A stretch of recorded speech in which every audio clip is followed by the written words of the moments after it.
और इसके अंदर है ओडिशा, और ओडिशा के अंदर है बालासोरा डिस्ट्रिक्ट, और बालासोरा डिस्ट्रिक्ट के अंदर है एक रेलवे स्टेशन भानागा बाजार रेलवे स्टेशन।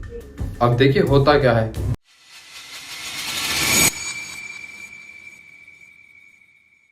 2 जून को ट्रेन नंबर 12841 3:20 पर जो पीएम का समय हो रहा था उस टाइम पर ओडिशा में, तो ये 2 जून को जो 2023 को चल रही थी ये कोलकाता के रेलवे स्टेशन से शालीमार रेलवे स्टेशन था, तो इसको अगले तीसरे दिन चेन्नई पहुंचना था 2023 को 3 जून को 4:50 पर पीएम के टाइम पर।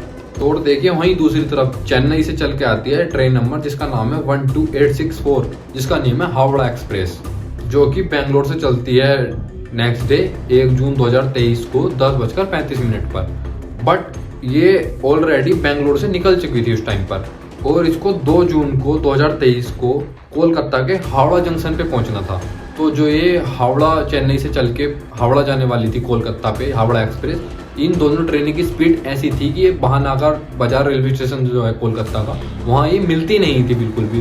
बट उस टाइम पर हावड़ा एक्सप्रेस 2.5 घंटे होने की वजह से ये दोनों सेम रूट पे सेम टाइम पे चलने लगी उस रेलवे स्टेशन पर। तो ये दोनों ही ट्रेन चल तो पड़ती हैं दोनों अपने टाइम पर, बट ये भानागा बाजार रेलवे स्टेशन पे अपने सेम टाइम पे चलती हैं। बट इनकी स्पीड इतनी रहती है कि पैसेंजर चढ़ ही ना पाए भानागा बाजार रेलवे स्टेशन पर। ये काफ़ी स्पीड से चलती है कि पैसेंजर वहाँ पर चढ़ ही ना पाए ट्रेन पर।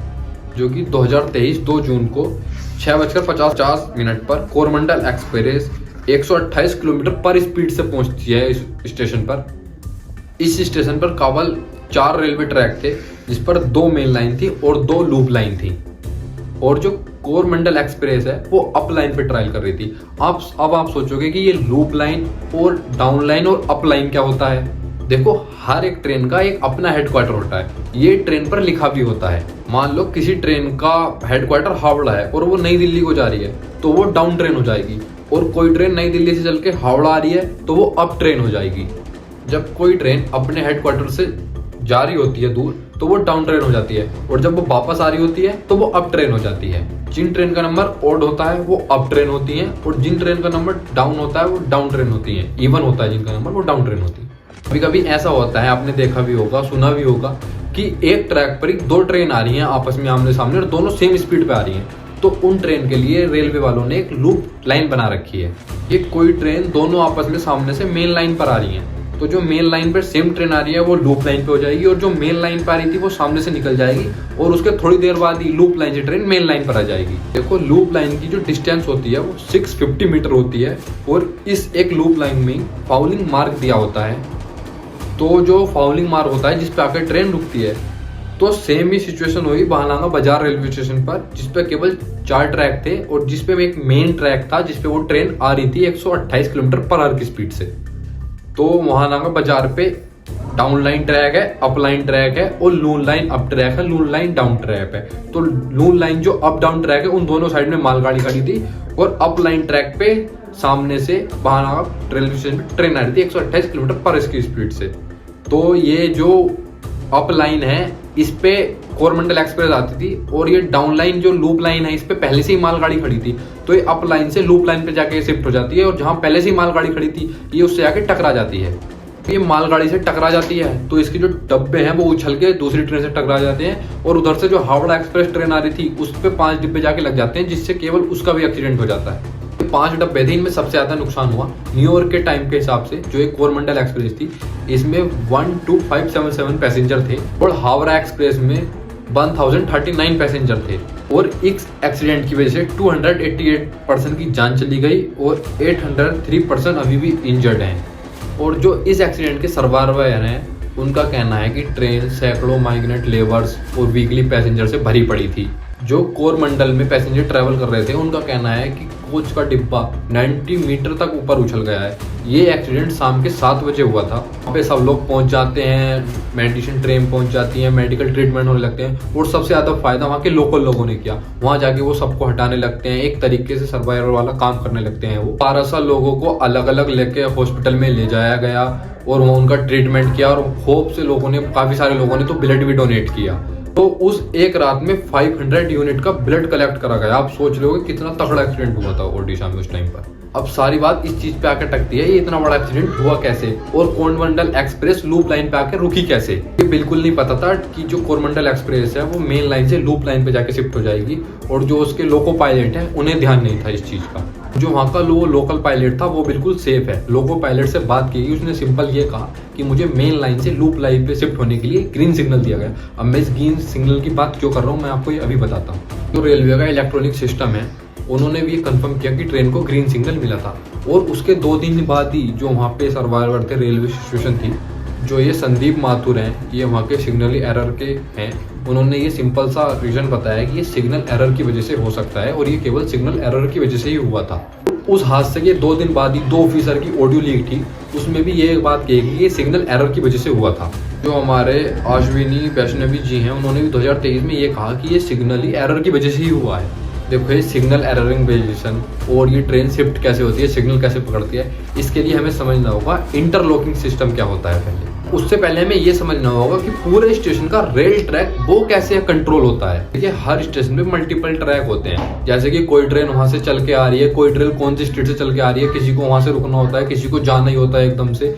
तो ये हर स्टेशन पर मल्टीपल ट्रैक तरीके से बने हुए होते हैं। सोचोगे कि स्टेशन पे कितने मल्टीपल ट्रैक होते हैं, ये स्टेशन डिसाइड करता है कि वो स्टेशन कितना बड़ा है और कितनी ट्रेन वहां से ट्रेवल करके गुजर रही है, और कौन सी ट्रेन किस स्टेट से आती है और कितनी ज्यादा ट्रेन वहां से गुजरती है। और उस स्टेशन में मल्टीपल ट्रैक पे कौन सी ट्रेन लूप लाइन पे जाएगी, कौन सी ट्रेन लूप लाइन पे रुकेगी, कौन सी ट्रेन मेन लाइन से जा रही है, कौन सी ट्रेन बिल्कुल मेन लाइन से जा रही है, या कौन सी ट्रेन बिल्कुल लूप लाइन से जा रही है, ये डिसाइड करता है कि इंटरलॉकिंग सिस्टम जो होता है। देखो जोन सी ये ट्रेन अपनी रूट चेंज करती है यहाँ से, इसको कहते हैं पॉइंट, और जब ट्रेन रूट चेंज करके आगे बढ़ती है इसको कहते हैं point machine. Train route change करती है तो इसको पॉइंट मशीन कहते हैं। अब कोई आके इस पे इलेक्ट्रिकल इशू ना कर दे तो इस सिस्टम को कैबिन में शिफ्ट कर दिया गया है। बट अभी भी ये कुछ ऐसे रेलवे स्टेशन पे यूज होता है पुराना सिस्टम, जिससे कि लूप लाइन मेन लाइन पे पोस्ट पॉइंट मैन बता देता है कि ट्रेन किस रूट पे आ रही है, वो झंडी दिखाता है। अभी भी फिलहाल में इंडिया के अंदर 100 ऐसे रेलवे स्टेशन है जिनके अंदर ये पुराना सिस्टम यूज होता है, और बाकी जगह पर इसे रिप्लेस कर दिया गया है जहां पर इंटरलॉकिंग इलेक्ट्रिकल सिस्टम यूज होता है, जिसकी वजह से वो रिप्लेस हो गए पुराने सिस्टम। बट 100 ऐसे सिस्टम है जब भी रेलवे स्टेशन पर पुराने सिस्टम यूज होते हैं। और जो इंटरलॉकिंग सिस्टम है जो ये रिप्लेस करे गए हैं, इनका भी एक अलग अंदाज है। ये अपने आप ट्रेन को उसकी डायरेक्शन बताते हैं किस डायरेक्शन में जाएगी, और जो रेलवे स्टेशन का मास्टर होता है केवल उसको हरी झंडी या लाल झंडी दिखानी होती है, जिस टाइम का जिस यूज हो वो दिखाता है। इलेक्ट्रॉनिक इंटरलॉकिंग सिस्टम में 3 चीजें होती हैं जो ट्रेन की डायरेक्शन पे काम करती हैं। पहला होता है हमारा ट्रैक सिचुएशन, दूसरा होता है पॉइंट सिचुएशन, तीसरा होता है सिग्नल सिचुएशन। तो देखिए जो ये ट्रैक सर्किट आया है, इस पे पहले जो पॉइंट मैन था वो मैनुअली देखता था कि ट्रैक खाली है या नहीं है, ट्रेन को किस डायरेक्शन में जाना है। अब इसका काम ट्रैक सर्किट करता है। जो ये ट्रैक सर्किट है ये रेलवे स्टेशन पे थोड़ी थोड़ी दूर पे लगा रहता है, और ये बताता है कि ट्रैक खाली है या नहीं है, और जो उसके ये पहिए होते हैं ना वो उनको काउंट करके बता देता है कि कितने पहिए यहाँ से निकल के गए हैं, ट्रैक खाली है या नहीं है। और जो सिग्नल इंटरलॉकिंग सिस्टम है, सिग्नल ये बताता है पैसेंजर को, लोको पायलट को, कि ट्रेन लूप लाइन पे जाएगी या मेन लाइन पे जाएगी, या लूप लाइन पे रुकेगी या मेन लाइन पे सीधी चली जाएगी। ये केवल उस चीज को दर्शाता है। देखो आपने रेलवे स्टेशन के आसपास या रेलवे ट्रैक के आसपास काफी सारे सिग्नल देखे होंगे, बट जब कहीं न्यू रेलवे स्टेशन स्टार्ट होने वाला है तो उसके पास सिग्नल डिफरेंट तरीके से लगा हुआ होता है। इसको होम कंट्रोल कहते हैं, जिसको स्टेशन मास्टर कंट्रोल करता है, और बाकी जो ऑटोमेटिक सिस्टम है उनको ऑटोमेटिक कंट्रोल कहते हैं, जो ऑटोमेटिक कंट्रोल होते हैं। अगर स्टेशन मास्टर होम सिग्नल को अगर रेड कर रहा है तो ट्रेन इसका मतलब वहीं रुकी रहेगी, अगर ग्रीन कर रहा है तो वो फुल स्पीड से मेन लाइन से निकल जाएगी, अगर येलो कर रहा है तो वो लूप लाइन पे आ जाएगी। और ये होम या स्टेशन मास्टर डिसाइड करता है। और ये जो इंटरलॉकिंग सिस्टम है इसका यूज होता है ट्रैक सर्किट, पॉइंट स्विच या पॉइंट स्विच पे काम करना, वर्क करना। और जो ये इंटरलॉकिंग सिस्टम है ये इलेक्ट्रॉनिक है, अगर इसमें कोई फॉल्ट भी हो गया तो ऑटोमेटिक सिग्नल रेड हो जाता है और ट्रेन वहीं रुकी रहेगी।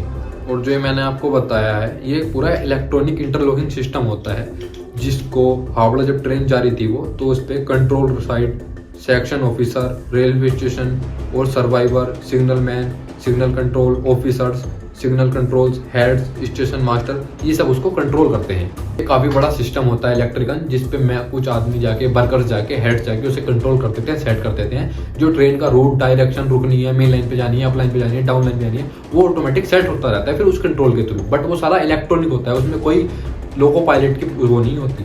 अब पहुंचते हैं उस दिन जिस दिन एक्सीडेंट हुआ था, जो हमारी कोरमंडल एक्सप्रेस है जो बहानागा बाजार रेलवे स्टेशन में, उस स्टेशन पर पहुंचती है। जैसे कि मैंने आपको बताया था, जब ट्रेन रेड हो रही होती है या ट्रेन ट्रैक पे जा रही होती है, तो वो जो पॉइंट स्विच है जिससे ट्रेन रूट चेंज करती है अपना, वो वहाँ पे पहुंच रही थी। और जो वो पार्टिकुलर टाइम पे जो सिस्टम हो रहा था होम ट्रैक पर, होम सिग्नल, वो उस टाइम पर ग्रीन हो रहा था और ग्रीन सिग्नल हो रहा था। तो जो कोरमंडल एक्सप्रेस है वो मेन लाइन पे जानी थी, बट गलती से वो लूप लाइन पे चली जाती है और वो एक्सीडेंट हो जाता है। तो यही एक्सीडेंट की सबसे बड़ी जड़ बन जाती है।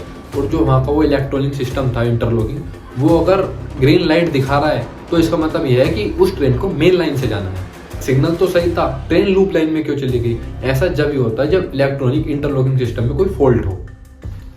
और उसमें ये कहा जा रहा है कि इसे बिना किसी छेड़छाड़ के, इंटरलॉकिंग जो सिस्टम है इलेक्ट्रॉनिक, इसे बिना किसी छेड़छाड़ के वो गलत हो ही नहीं सकता। ये इंडिया में 99% जगह लगा हुआ है और ये केवल उड़ीसा के बहार बाजार रेलवे स्टेशन पर ही कैसे गलत हुआ? क्योंकि सिग्नल तो सही दिखा रहा था ग्रीन, वो लूप लाइन पे कोई चलेगी ट्रेन मेन लाइन की जगह। अब आप ही बताइए, क्या ये सही था या इसमें कुछ हुआ था या नहीं हुआ था?